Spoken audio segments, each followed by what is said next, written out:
It's on you. I was good and you yelled at me. I didn't yell at you. Welcome back to Coffee and Candor. This is Brandy. Amber. Chris. And Ross. Hey, look, I brought Chris. One of Chris's sayings is He's going to cry himself to sleep on his cock-shaped pillow. And so they gave me that when I had my spine punctured the other day. And so I brought Chris his very own cock-shaped pillow. That's not my saying. I took that from Ryan Reynolds. Well, now you have your very own cock-shaped pillow. It's my house. I thought about drawing like little hairs and stuff on it. Jesus. I mean, anyway. Nothing but class. All day long. Oh, my God. So I want to talk about Magic. And The Gathering? No, the other one. And before anybody says, "Oh, you're stupid," fuck off. So there's your disclaimer. I mean, I say you're stupid.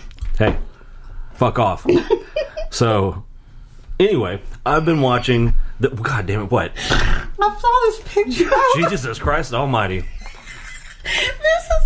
They sent me this picture of my.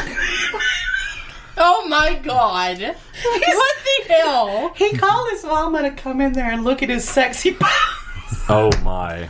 So, I don't know what the fuck kind of movies he's seen.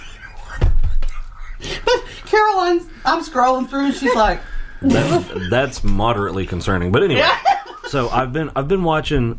So we've been watching the series Evil, which is like the X-Files, but for So good, I love it. it's really good. It is good. Like the X-Files but for the Catholic Church. And I have also been watching the series The Magicians. Okay, I think that's on my list, my to list. What's really cool though I watched, I think, maybe the first season. I just got tired The of Magicians? it after that. Yeah. What I really like though is when they wrote it, because it's a sci-fi original, they wrote in a lot of words that sci-fi can't say, but Netflix can. So I'm watching it on Netflix, and it's totally unedited. So it's different. And it's not different. They just the words aren't silenced out, and I really love it. But I got to say something Sure. real quick. Sorry. Hey, I'm watching this video. I don't know what page it was on, but something about residents that are staying at a hotel being kicked out and senior citizens and everything. If you want to be fucking taken seriously, do not wear this during a fucking interview. ho, Does it say shit. ho? It Yes, does. Her says shirt ho. says ho. And she's wearing The rest of this outfit, I mean, she's got her bat flaps hanging out. Her flapjacks.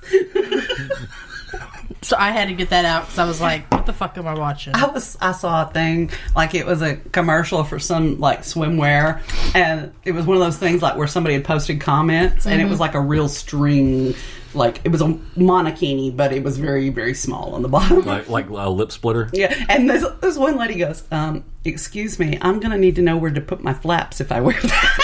I almost died. My God. I was like, "Ew." Okay, go ahead. Oh, now the magic's gone. No, now I'm thinking of that YouTuber.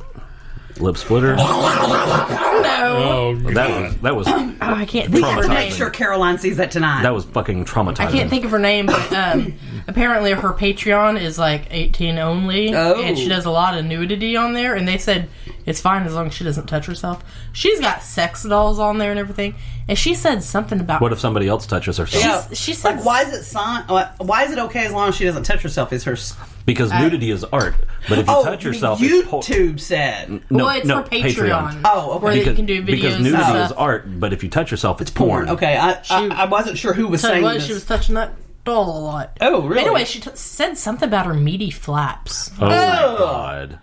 And was she trying to be sexy? Mama's I- got some roast beef rare for you. I think Oh, she thinks get she's up in my bat sexy, wing. but it was Gross. odd. Anyway, continue, Chris. Sorry, we digressed. How in the fuck am I supposed to follow that shit show? I don't know what led into meaty flaps. It's always a shit show around here. You're not new. Meaty flaps, swimsuit, Roast beef. hotel, Yeah. You Ho bag. interrupted. magic. Yeah. Yeah. Magic. Oh, I knew what I We're know back. what the fucking topic is. We're back. Jesus Christ Almighty. Get on with it. Anyway, so I've been watching The Magicians, and now all I can think of is meaty flaps.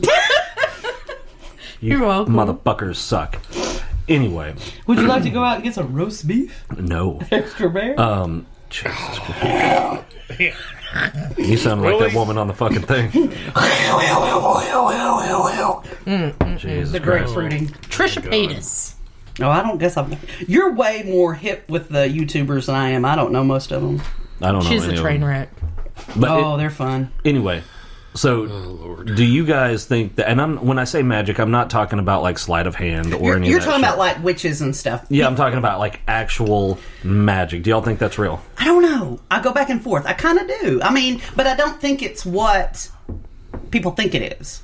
Like, you know what I mean? Mm-hmm. Like, I saw something that I really, really liked that talking about, because I'm in some witchy kind of groups, that a spell is really just a prayer. I mean, and that makes a lot of sense to me. You know, a lot of people use, what is it when, not an image board, but they... I know. Like an intention board? well, they don't have a board, but like positive thoughts. Manifestation. Yeah. They try to manifest stuff, and a lot of people say that stuff works for them, so that could be considered a type of magic. And I think that is, I mean, I consider that a type of magic. Mm-hmm. And I think, you know, I think people, there are people who are like herbalists, that they can do things that I think are really amazing and would look like magic if you didn't know, you know, because, I mean, most of our medicines come from plants. So, well, and what I was, and I keep thinking about this, and I don't remember who said it, but somebody said that sufficiently advanced technology looks like is magic. indistinguishable from magic. Right. And if you were to show your cell phone to someone 100 years ago, you would be a sorcerer. you'd be burned for a witch. You know, if you were to... If I opened my mouth 100 years ago, I'd be burned for a witch. I mean, if you were to show a digital camera to someone 300 years ago, they would think you were stealing their soul. Oh, yeah. I mean... You know, So- and there's a lot of truth in that, you know, and like, where is the line? Like, you know, so much of what we've called magic is just forces, people trying to manipulate forces we don't yet understand. You know, so I don't know. I mean, I do. I just don't think it. I think it's like a lot of things, like religion, and I don't think it's what people think it is. Yeah. And I don't think religion is what people think it is either. No. Because I'm tempted not to even say this, but I'm fucking going to. I saw a thing the other day, and it was talking about how when the current canon was developed, we don't have any of those manuscripts to reevaluate. No, it was all like, you know, empirical decisions made by one person or the groups of people in charge. And I mean, it's just like the fact that reincarnation was canon for a long time, right? But now it's this mystical woo-woo shit because somebody decided at some point that it was dangerous information, right? You know. And I think that's a lot of it. People just, that's what frustrates me about people that if you believe in the Bible, that's fine. I will respect your belief in it, and I won't judge you or whatever.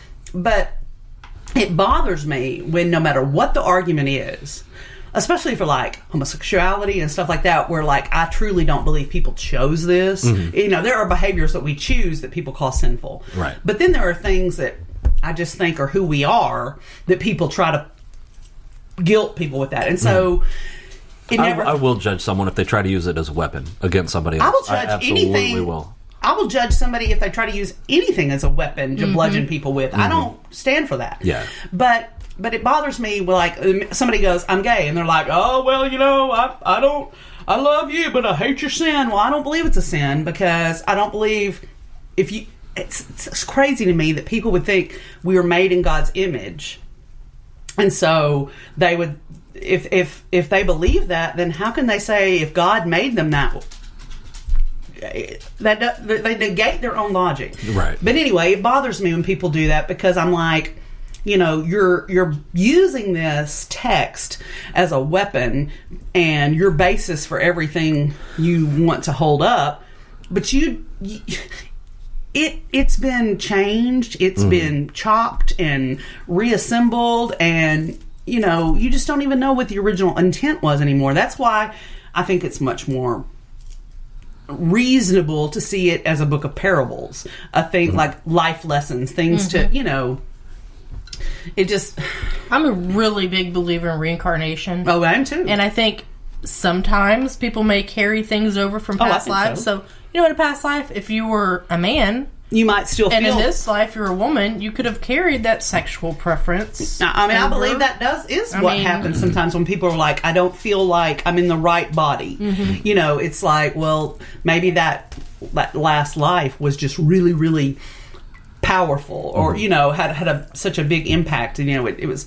Because I believe the reason we live multiple lives is to learn and to be better. Each life we're trying to grow and get closer to the idea of oneness with God. I've always had a problem with that. The idea that you got one shot, and if you don't do it exactly right, you burn forever.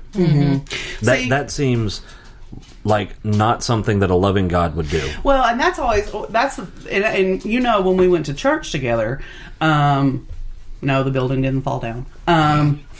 They wished it would have on us, but that was the thing that always got me, because having a lot of American Indian in my background, it always really offended me that what they were saying, and I know that's what they were saying because I asked. Yeah. When Spencer called them the poppers and the clickers. Oh my God. Which was probably one of the most offensive things I think I've ever heard. Yeah. And he thought it was cute. But because I didn't want to assume, but that had always been a thing, like, from a early childhood, I'd always, like, how can that be? Like, so you're telling me that they're burning in hell, but they never even heard the name, so how can they be held responsible? That doesn't make any sense. That's not the act of a loving God. It doesn't add up for me, and it never will. And so that's... I think when they say shit like that, it's because they don't fucking know. Yeah, I really think it is, and they're trying to shut you up before they have to admit they don't know. Yep. Yeah. Before you ask a deeper question, and then they're like, oh, I'm way in over my head. Yep.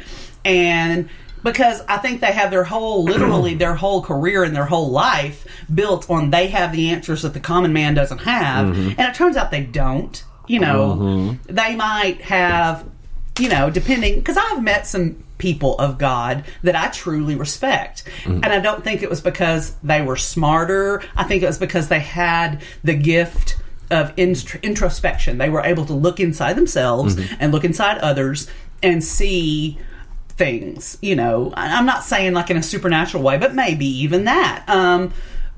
Just the people of faith that I really admire are the ones who don't talk a lot. They listen, and I think you get the people like Mr. Spencer, who their entire identity is wrapped up in being the smartest guy in the room and having the closest connection to God. I'm going to tell you, if I was in the room, he was neither of those. No. Well, he's certainly not smarter than I am. No. And the thing is, like... He talks some good shit, though. Yeah. He's a good speaker. He's a bullshit artist. Yep. Yeah, we know who else was a good speaker. That doesn't make him a good person. Yep. Yeah. And so, like, I think that's why people like that get so threatened when you start asking them the deep questions, because they're like, I got to come up with I got to spin this, and if I can't spin it right, it's going to make me look ignorant. That's always Instead something of just saying, nobody knows. God's mind is so much bigger than ours. And that's... I just thought of this. I think that a lot of the appeal for people to go to church comes from, I go and this guy has already planned out what he's going to say, and he says it with enthusiasm and conviction, and it makes me feel good about myself. Well, yeah, I mean... And I think it's more that than going for spiritual counsel. That, and then you got the fire and brimstone, and it makes them, they gotta... Then it's, I better go, or I'm gonna, burn forever. And I mean, it makes them, like, feel... And that's a scary proposition, because forever is kind of a long time. Yeah. Yeah, and I mean... I think that's when it... Because I tried to play the whole Christian game for a long time. I tried so hard to fit in that box. I just couldn't do it. And then I realized